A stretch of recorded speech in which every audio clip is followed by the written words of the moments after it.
మనం పోరాడితే ఆ దేవుడు మనకు సాధించాడు.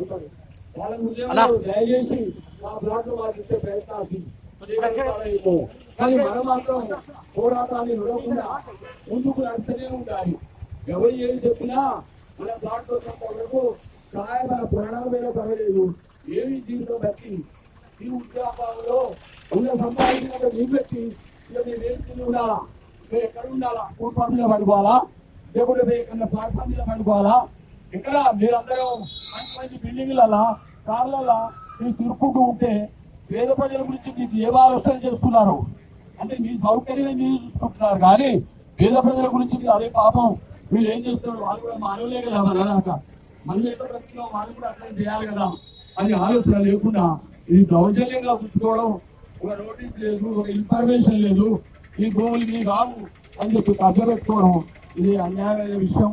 నేను ఇదే కోరుతున్నాను, అందరికీ ఆ ప్లాట్లు మాకు ఇవ్వగలని చెప్పి నేను ఆయనకు నమస్కారం చేస్తున్నాను. కేసీఆర్ గారికి మేము పేద ప్రజల గురించి ఆయన అందరినీ సౌకర్యపరుస్తా అన్నాడు. మరి ఈ రోజులలో మాకు జరిగే అన్యాయం గురించి